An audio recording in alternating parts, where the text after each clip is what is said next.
Dr. Nari Kim walked quickly down the metal hallway of the research ship. Harmony Dawn. Her hands shook as she held the datapad. What she had found in the ship's hidden lab made her sick to her stomach. The ship was supposed to be exploring new worlds and studying alien life. But Captain Woojin Park was doing something terrible. Nari had seen the videos. She had read the reports. Park was catching intelligent alien beings and doing painful tests on them. He was cutting them open while they were still alive. He was trying to learn how their bodies worked, but he didn't care that they could think and feel pain. Nari stopped at her small room and locked the door. She sat on her bed and looked at the evidence again. There were 12 different alien species in Park's secret lab. Some looked like large birds with silver feathers. Others looked like walking plants with big eyes. All of them were smart. All of them were suffering. She had to report this. Earth Command would stop Park and send him to prison. But first, she needed to make copies of everything and hide them. Safely, a loud knock made her jump. "Dr. Kim, Captain Park wants to see you now," called Security Chief Taeho Choi through the door. Nari's heart beat fast. Did Park know what she had found? She quickly hid the datapad under her bed covers. "I'll be right there," she said. She walked to the captain's office, trying to look normal. The ship felt different now. The other crew members she passed in. The hallway looked at her strangely. Something was wrong. Captain Park sat behind his big desk. He was a tall man with cold eyes and gray hair. Standing next to him were Second-in-Commander Hejin Lee and Security Chief Taeho Choi. Both of them had their hands on their weapons. "Sit down," Dr. Kim Park said. His voice was calm, but Nari could see anger in his eyes. Nari sat in the chair across from his desk. "You wanted to see me, Captain?" Park smiled, but it was not a kind smile. "Yes. We found something very interesting in the ship's computer system. Someone has been trying to steal important research data. Someone has been looking at things they shouldn't see." Nari kept her face calm, but inside she was scared. "I don't know what you mean. Don't lie to me," Park said. He stood up and walked around his desk. "We know it was you. You found my lab, didn't you?" There was no point in lying anymore. "Yes, I found it. What you're doing is wrong. Those creatures are intelligent. They can feel pain. What you're doing to them is against every law Earth has about alien life." Park laughed. "Laws, we're out. Here in deep space, Dr. Kim, Earth is very far away. I make the laws here. Earth Command will stop you when I report this," Nari said. "You won't be reporting anything," Park said. He nodded to Taeho, who stepped forward. "Captain, we could just lock her up," said Hejin Lee. "Keep her in the prison cell until we get back to Earth." "No," Park said. "She knows too much. She's too smart. She would find a way to get a message to Earth." He looked at Nari with hate in his eyes. "Besides, she has seen things that could destroy my career. Can't let that happen." Taeho pulled out his weapon. "Should I do it here?" "No," Park said slowly. "I have a better idea. Something that will solve our problem and make sure no one ever finds her body." Nari felt cold fear in her stomach. "What are you talking about?" Park walked to the big window that showed the stars outside. "Do you see that red star, Dr. Kim? That's the Cathara system. The third planet in that system is called Cathara Prime. It's what we call a death world." Nari knew about Cathara Prime. Every space explorer knew about it. It was a planet where everything was designed to kill. The air was poison. The plants were deadly. The animals were monsters. No human had ever survived there for more than a few days. 11 research teams have tried to explore that planet, Park continued. All of them died. The last team lasted only 6 hours before something killed them all. "Can't be serious," Nari whispered. "Oh, but I am," Park said. "We're going to put you in an escape pod and send you to Cathara Prime. If you're very lucky, you might last a day or two before something eats you. If you're unlucky, well, the planet has many creative ways to kill people." Hejin looked uncomfortable. "Captain, maybe we should think about this. Sending her there is the same as killing her." "That's the point," Park said. "But this way, if anyone asks questions, we can say there was an accident." Her escape pod had problems and crashed on a dangerous planet. It tried to save her, but it was too late. Very sad. Tejo grabbed Nari's arm and pulled her up from the chair. Let's go. They walked through the ship to the escape pod bay. Crew members saw them, but they looked away quickly. Nari realized that Park had told them some lie about what was happening. The escape pod was small, only big enough for one person. It had basic life support, some emergency food, and simple tools. It was designed to keep someone alive for a few days until help could arrive. But help would not be coming for Nari. Please, Nari said as Tejo pushed her toward the pod. Don't do this. I won't report anything. I'll keep quiet. Too late for that, Park said. You should have minded your own business. They forced her into the pod and closed the door. Through the small window, Nari could see Park's cold smile. He pressed a button, and the pod shot out of the ship toward the red star. Nari was alone. In space, flying toward a planet that killed everyone who went there. She looked at the basic supplies in the pod. Some water, some food bars, a simple medical kit, and a small toolkit. It wasn't much. But Nari was a scientist. She was smart, and she knew how to survive. As the red planet grew larger in her window, she began to think. Maybe other people had died on Cathera Prime because they didn't understand it. Maybe they had made mistakes. She wouldn't make those mistakes. She would study the planet. She would learn its secrets. And somehow, she would survive long enough to make Park pay for what he had done. The pod began to shake as it entered the planet's atmosphere. Through the window, Nari could see red forests and strange mountains. Lightning flashed in the dark. Clouds above. This was Cathara Prime, the death world. The escape pod crashed hard into the red ground of Cathara Prime. Nari's head hit the wall. Everything went black for a few minutes. When she woke up, her body hurt all over. She could taste blood in her mouth. She looked through the cracked window of the pod. Outside was a world that looked like a nightmare. The sky was dark red, almost black. Strange trees with metal-like bark grew everywhere. Their leaves glowed with a sick green light. The distance, she could see mountains that moved like they were alive. Nari checked her supplies. The crash had broken some things, but she still had water for 5 days, food for a week, and her basic tools. The pod's air system was damaged, so she couldn't stay inside. She put on her protective suit and opened the pod door. The smell hit her right away. It was like rotten eggs mixed with burning metal. The air was thick and hard to breathe even. Through her suit's filter, the ground under her feet felt wrong. It was soft and wet, but when she looked down, she saw it was covered with what looked like tiny worms. They moved away from her boots like they were afraid of her. Nari found a spot about 50 meters from the crashed pod and set up her small shelter. It was just a basic tent, but it would keep the worst of the weather out. As she worked, she felt like something was watching her. The first night was terrible. Strange sounds came from the dark forest around her. She heard things that sounded like screaming mixed with singing. Sometimes she saw lights moving between the trees, but they disappeared when she tried to look directly at them. It rained during the night, but the rain burned. Even through her suit, she could feel it trying to eat through the metal. She had to move her shelter 3 times to find a spot where the rain didn't fall as hard.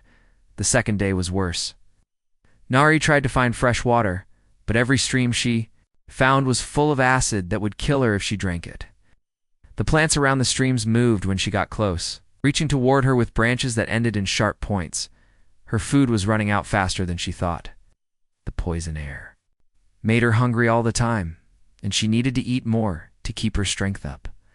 By the 4th day, she was eating her last food bar. That's when she saw them. Nari was trying to catch some of the small, flying things that looked like they might be safe to eat.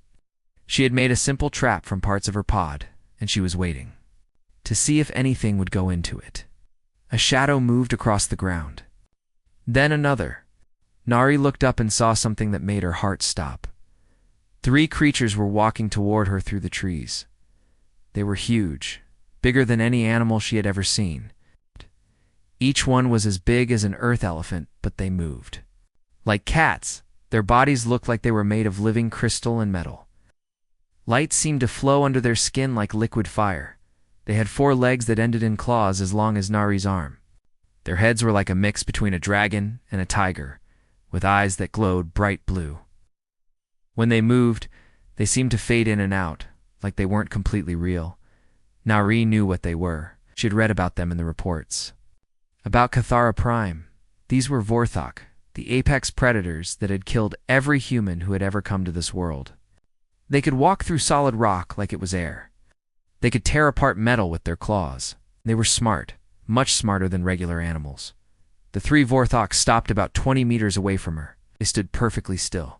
Watching her, Nari could feel their intelligence looking at her, studying her. She expected them to attack, but they didn't move. Nari's scientific mind started working. These creatures were not acting like the reports said they would. The reports said they attacked anything that moved. But these 3 were just watching her. She stayed very still and watched them back.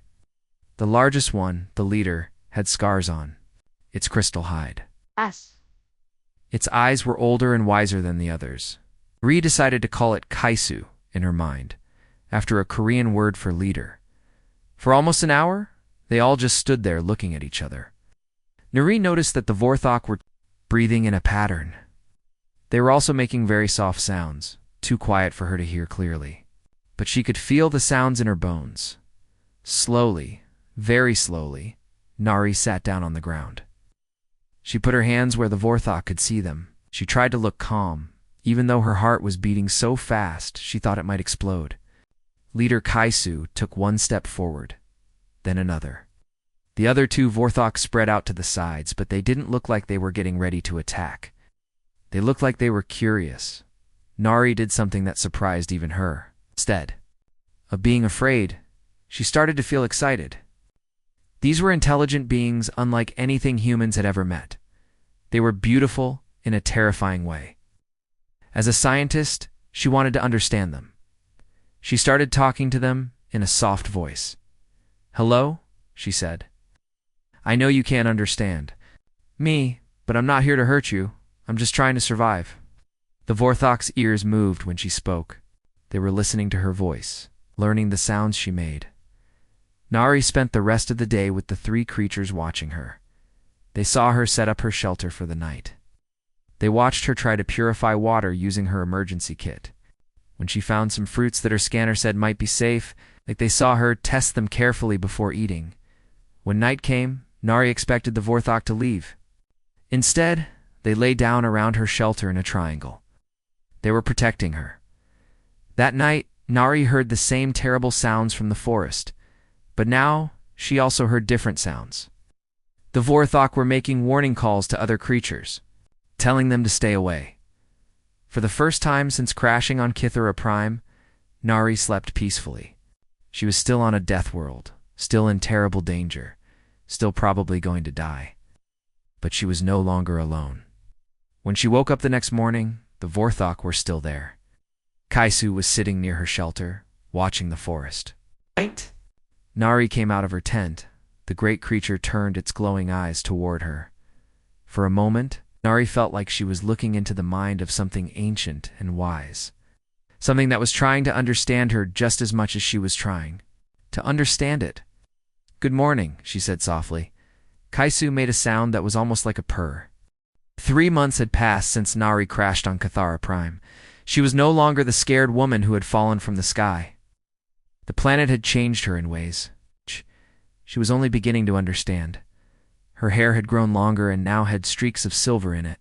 Her eyes, once dark brown, now had flecks of blue light in them. She moved differently too, more smoothly, like she was dancing even when she was just walking. The Vorthok had shared something with her, though she didn't fully understand what Nari had learned to speak with the Vorthok using smells and sounds. They didn't talk with words like humans did. Instead, they released different scents from special glands on their necks.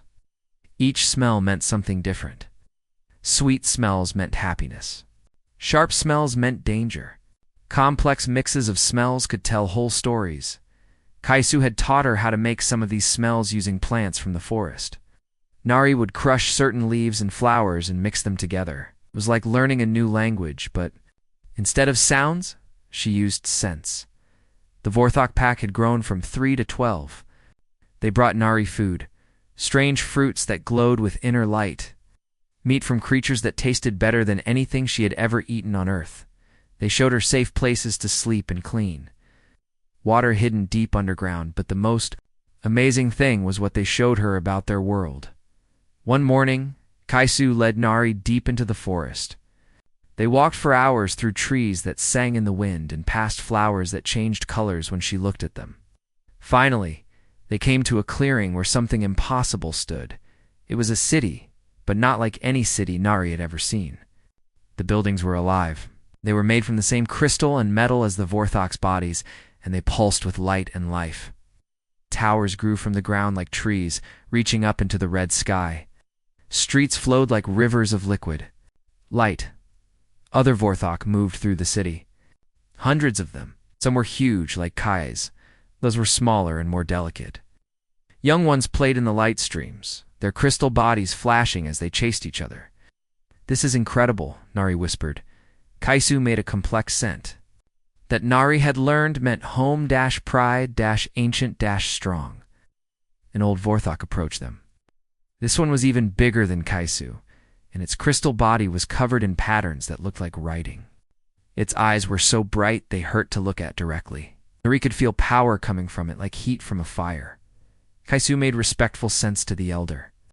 Then he made new sense that Naria was still learning to understand, which caught the meanings of Strange One and Sky Falling and Mind Bright.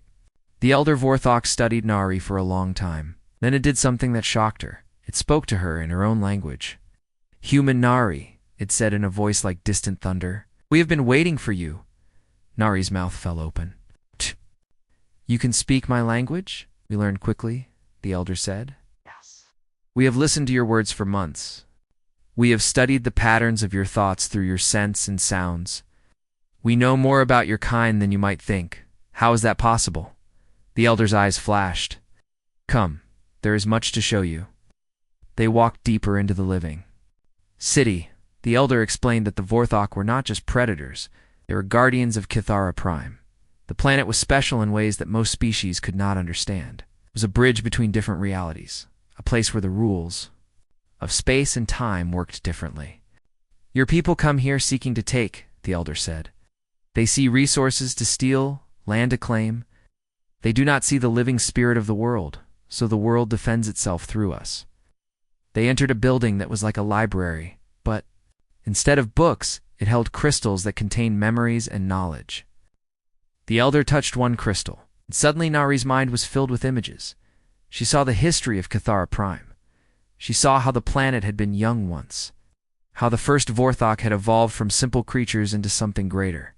She saw other species that had tried to invade the world, and how the Vorthok had protected it. "But you are different," the elder said, pulling Nari back from the visions. "You came not as a conqueror, but as one cast out. You showed no fear, only curiosity. You respected our intelligence instead of seeing us as monsters." Nari felt tears in her eyes. "I'm just a scientist. I wanted to understand."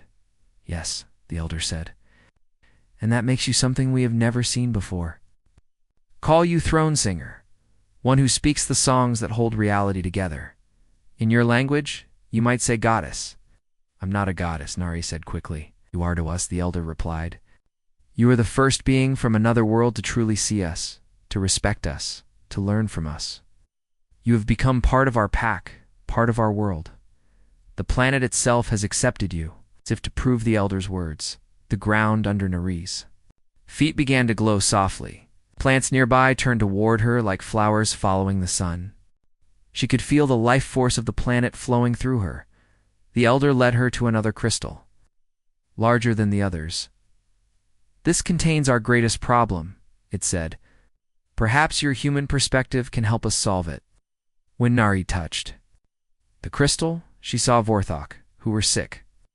Their crystal bodies were turning gray and lifeless. They could no longer phase through solid matter. Many had died, and more were dying every day. "It started 5 cycles ago," the elder explained. "A disease that attacks our connection to the quantum realm. Our healers cannot stop it. Our technology cannot cure it. We are losing our people. Nari studied the images in the crystal. Her scientific mind began working on the problem. She saw patterns in how the disease spread, noticed which Vorthok got sick first, observed how their crystal bodies changed. This isn't a normal disease, she said after hours of study. It's quantum interference. Something is disrupting the energy field that lets you phase between realities. The elder's eyes widened. You understand what others could not. I think so, Nari said, getting excited. On Earth, we've studied quantum mechanics for centuries. I think I know what's causing this, and maybe how to fix it. She worked for days, combining her human knowledge with Vorthok technology. Living crystals could be programmed like computers, but they worked on principles that human science was just beginning to understand. Finally, Nari created a solution. It was a small crystal device that could filter out the quantum interference. When the first sick Vorthok was treated with it, its crystal body began to shine again. Within hours, it could phase through matter once more. The elder made sense of joy and amazement. You have saved our people, Throne Singer. You are truly our goddess now. Word spread quickly through the living city. Vorthok came from all over the planet to see the strange human who had cured their people. They brought gifts, crystals that could store energy, plants that could heal any wound, knowledge that could reshape reality itself. Nari realized that she was no longer just surviving on Cathara Prime. She had found a new home, new family, and powers she was only beginning to understand. But she also knew that Captain Park and his people would return someday. When they did, they would find a very different Nari waiting for them.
Two years had passed since Nari Kim has been cast out to die on Cathara Prime. She stood on the highest tower of the living city, watching the red sky with eyes that now glowed with inner light. Her hair moved in the wind like liquid silver, and her skin had a soft shine to it, as if starlight lived under it.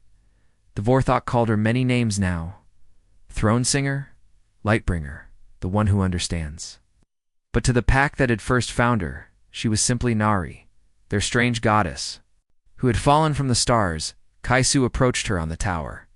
The great Vorthok had grown even larger over the years, his crystal hide now bearing new patterns that showed his high rank in their society. He made the scent words for danger-coming sky metal. Nari nodded. She had felt it too. Her connection to the planet let her sense things happening far above the atmosphere. Ships were coming. Human ships. How many? She asked in the Vorthok scent language. Pakuvpaks, Kisu replied, which meant more than 20 big destroyers. Skavaya. Weapons. Nari closed her eyes and reached out with her mind. The planet itself helped her see. High above Cathara Prime, a fleet of Earth's military ships waited in orbit. She could see their weapons pointing down at the world below. She could feel the hate and greed in the minds of the people on those ships. And she could sense one mind that she knew very well, Captain Woojin Park. "He's come back," she whispered. The elder Vorthok appeared beside them, moving through the crystal floor like it was air. "Your old enemy brings death dealers with him," the elder said in human words. "They speak of mining and claiming. They plan to strip our world bare." Nari felt anger rise in her chest, but it was not human anger anymore. It was the anger of the planet itself, the rage of a living world that had been peaceful until humans brought violence to it. On the lead ship of the fleet, Captain Parks stood on the bridge looking down at Cathara Prime. He was older now, with more gray in his hair and harder lines around his eyes. Next to him stood Colonel J. Wuxin, a military man with cold eyes and scars on his hands from many battles. "Are you sure she's still alive down there?" Colonel Shin asked. "The orbital scans show human life signs," Park replied. "Somehow. The little scientists survived, but not for much longer." Behind them, pilots Dong Han, Yu and Subin Han prepared their fighter ships for attack runs. Subin looked worried about the mission, but Dong Han was eager for battle. "Sir," Subin said carefully, "the reports about this planet say it's very dangerous. Maybe we should be more careful."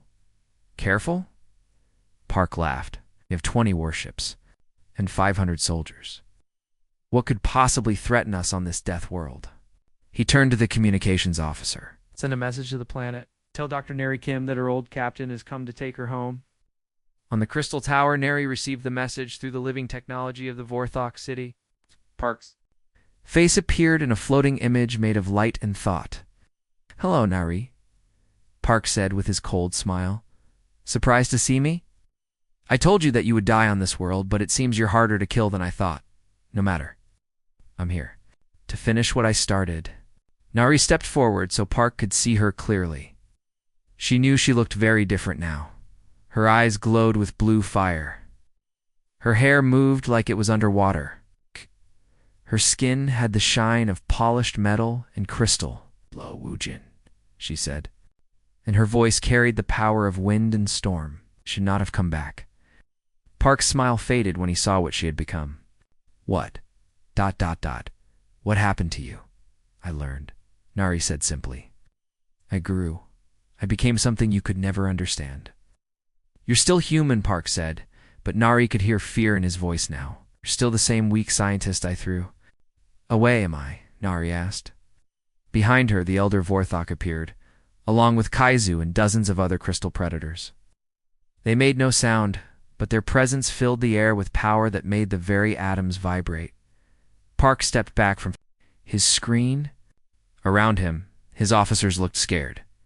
"It doesn't matter what tricks you've learned," Park said, trying to sound brave. "I have warships. I have weapons that can turn this entire planet into burning glass. Surrender now, and I might let you live."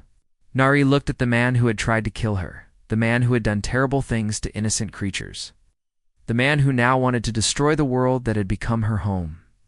"I will give you one chance, Wujin Park," she said, and her words seemed to come from the planet itself. "Leave this place. Take your ships and your weapons and go back to Earth. Never return." "Never," Park snarled. Out. "This planet has resources worth billions. I'm going to take everything valuable from this world, and then I'm going to watch you die." Nari felt sadness fill her heart. She had hoped that Park might have learned something in the years since he cast her out, but he was still the same. Cruel, greedy man. "Then you have chosen," she said softly. Park cut the communication and turned to Colonel Shin. "Begin the attack. Bomb the area around that crystal city. I want everything there turned to dust." "Yes, sir," Shin replied. He began, giving orders to the fleet. On the crystal tower, Nari placed her hand on Kaisu's great head. The Vorthok leader made sense of sadness and determination. "They will not listen to wisdom," Nari said in the scent language. "They bring death to our home. Then we show them why we are called apex predators," the elder replied. Nari nodded. She reached out with her mind to every Vorthok on the planet. There were thousands of them, spread across continents, and hidden in places humans had never imagined. She spoke to them all at once, using the planet's own voice. "Guardians," she said, "our world is threatened. The Sky Destroyers have come to wound our home and steal our children. It is time to show them what it means to challenge the apex predators of Cathara Prime." The response came like thunder. From across the planet, the Vorthok roared their acceptance. The sound shook the ground and made the red sky flash with lightning. In orbit, the human ships began their attack. Beams of energy and explosive missiles fell toward the Crystal City. Like deadly rain, but they never reached their target. the weapons simply disappeared as they entered the planet's atmosphere. They phased out of reality, sent to pocket dimensions, where they could harm nothing. "What's happening?" Park shouted on his bridge. "Why aren't our weapons working?" Before anyone could answer, something impossible happened. Vorthok began appearing on the ships. They came through the metal walls like ghosts, their crystal bodies shining with inner fire. They moved through the ships as if the metal and electronics were just air. Subinhan screamed as 3 Vorthok appeared on the fighter deck. One of them looked at her with glowing blue eyes, and she felt her mind touch something vast and ancient and utterly alien. But the Vorthok did not kill her. Instead, they simply stood there, waiting. On every ship in the fleet, the same thing happened. Hundreds of crystal predators appeared in the hallways and rooms, but they did not attack. They just waited, watching the humans with intelligent eyes. On the bridge of the lead ship, Park found himself face to face with the largest Vorthok he had ever seen. It was Kaisu, though Park didn't know its name. The great crystal predator looked at the captain with something that might have been pity. Then Nara's voice filled every ship in the fleet. "People of Earth," she said, and her words seemed to come from everywhere at once. "You have brought weapons of war to a world of peace. You have come to steal and destroy. Your leader has chosen violence over wisdom." Park tried to give orders to his crew, but no sound came from his mouth. The Vorthok's power had taken his voice. "I am giving you all one choice," Nari continued. "Those who wish to leave in peace may go. Take your ships and return to Earth. Tell them that Kithara Prime is under my protection now." Some of the humans began putting down their weapons. Subinhan was the first to drop her gun and raise her hands in surrender. Others followed, but Colonel Shin and many of the soldiers still tried to fight. They fired their weapons at the Vorthok, but the bullets passed through the crystal bodies like they were shooting at air. "But those who choose to continue this violence," Nari said, and now her voice carried the weight of storms and earthquakes, "will face the judgment of the apex predators." The Vorthok who stood near the violent humans began to change. Their crystal bodies grew brighter and more terrible. Reality seemed to bend around them. Captain Park found his voice again just long enough to scream. The battle that followed was unlike anything humans had ever seen. But it was not really a battle at all, but a lesson in power. Colonel Jae-Wook-shin fired his weapon at the Vorthok standing in front of him. The bullets passed through the crystal creature like it was made of air. The Vorthok looked at him with sad, glowing eyes, then placed one claw on Shin's forehead. Suddenly, Shin could see the truth. He saw how beautiful Kithara Prime really was. He saw the intelligence and kindness of the Vorthok. He saw how wrong it was to come here with weapons and violence. Tears ran down his face as he dropped his gun. "I'm sorry," he whispered. "I didn't understand." All through the fleet, the same thing was happening. The Vorthok were not killing the humans. Instead, they were showing them the truth about what they had come to destroy. Pilot Subinhan found herself standing in a room that couldn't exist. The walls showed her images of Kithara Prime's history. She saw how the planet had lived in peace for millions of years. She saw the Vorthok protecting their world from those who would harm it. She saw Nari learning to become part of their family. "She's not a prisoner," Subin said to herself. "She's their friend, their goddess." But not everyone was ready to see the truth, Captain. Park and a group of his most loyal soldiers fought against the Vorthok's power. They tried to destroy the ship's engines, hoping to crash into the planet and hurt it even if they died. That's when Nari herself appeared on the bridge. She did not walk through the door or teleport in a flash of light. She simply became present, as if she had always been there, but no one had noticed until now. Her silver hair flowed around her like water, and her eyes burned with the light of stars. "Woojin Park," she said, and her voice made the metal walls of the ship ring like bells. "You have made your choice." Park pointed his weapon at her, his hand shaking. "Stay back. You're not human anymore. You're some kind of monster." "I am what I have always been," Nari replied calmly. "Scientist, a seeker of truth, a protector of the innocent." She stepped closer, and Park's weapon began to melt in his hands. Ice. But I am also something more now. I am the voice of this world. And this world is tired of your violence. Behind Nari Kaisu appeared. The great Vorthok leader had grown even more magnificent since their first meeting. His crystal body was covered in patterns that told the story of his friendship with the human goddess. His eyes held wisdom older than Earth civilizations. Experimented on innocent beings, Nari continued, walking toward Park. You tortured creatures that had done nothing wrong. You cast me out to die because I threatened your cruelty. And now, you come to my home with weapons, planning to destroy everything I have learned to love.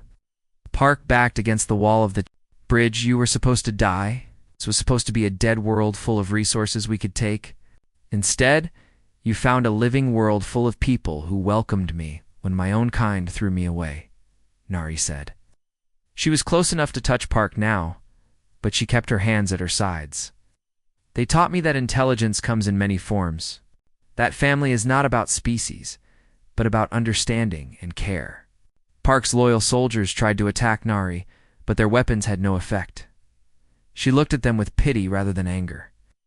I will give you all one last chance, she said. Lay down your weapons. Accept that you were wrong to come here with violence. Learn from your mistakes. Some of the soldiers dropped their guns immediately. They had seen enough of the Vorthok's power to know that fighting was hopeless. But Park and a few others refused to give up. Never, Park snarled. I'll destroy this whole planet before I surrender to you. Nari's expression grew sad. Then, you have chosen your fate. She turned to Kaisu and made a complex series of sent words. The great Vorthok replied with sense that meant justice, necessary protection, family. Nari nodded and turned back to Park. The Vorthok have a way of dealing with those who threaten their world and refuse to learn. They do not kill such people. They do something much more final. What are you talking about? Park demanded. Nari placed her hand on the wall of the ship. The metal began to glow under her touch. They removed them from reality itself. Not death, but something deeper. Unexistence. The air around Park began to shimmer. He could feel something terrible happening to him. His body was becoming transparent. Like he was fading away. You can't do this, he screamed. I'm human. I have rights. You lost those rights when you chose to torture innocent beings, Nari replied. When you chose violence over understanding. When you refused every chance to change and grow. Park reached out desperately toward his remaining soldiers, but his hands passed through them like he was already a ghost. Help me. But his soldiers were backing away. They could see what was happening to their captain, and they wanted no part of it. Park's voice grew fainter as he faded. This isn't taught. Many things are possible when you learn to work with the universe instead of fighting against it, Nari said softly. Within moments, Captain Woojin Park was gone. Not dead, but erased from existence, as if he had never been born. The universe itself had rejected him. The remaining soldiers immediately dropped their weapons and surrendered. Hours later, Nerys stood in the shuttle bay of the lead ship, watching. As most of the human fleet prepared to leave, Subin Han was among those who had chosen to go back to Earth. She approached Nari with respect and curiosity. Will you come back with us? Subin asked. Earth should know what really happened here. Smiled, and for a moment, she looked almost like the human scientist she had once been. This is my home now, she said. But I will send a message with you. She handed Subin a crystal that glowed within her light. This contains everything Earth needs to know about Cathara Prime and the Vorthok. It will teach your people that. The universe is full of intelligent life that deserves respect, not conquest. Subin took the crystal carefully. What if they don't listen? What if they send more ships? Then they will learn the same lesson Captain Park learned, Nari replied. But I hope your people are wiser than that. I hope they will choose understanding over fear, cooperation over domination.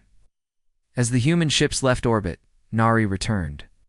To the Crystal City, the Vorthok welcomed her with sense of joy and relief. The danger was over and their world was safe. But Nari knew this was not really an ending. It was a beginning. She stood on the highest tower of the living city and reached out with her mind to touch the vast network of intelligent life that filled the galaxy. So many species, so many different kinds of consciousness. And most of them had learned to live in peace with each other. Humanity was young and violent, but they could learn. Nari had been proof of that.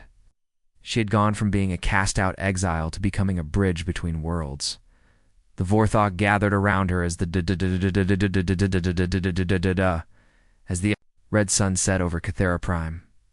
Kyesu made the scent words for family complete, home, forever. Nari smiled and made the scent reply that meant yes. She was no longer Dr. Nari Kim, the human scientist. She was the throne singer, goddess of the apex predators, protector of a world that had given her a new life when her own species had. Thrown her away, and she was happy. In space, the human fleet carried her message back to Earth. When the leaders of humanity read what the crystal contained, they would face a choice. They could continue to be a species that took what it wanted by force, or they could become something greater. Nari hoped they would choose wisely. If they did, she would welcome them back to Cathara Prime as friends and students. If they didn't, she would be waiting for them with the power of an entire world and the love of the most perfect predators in the galaxy. Either way, she was ready.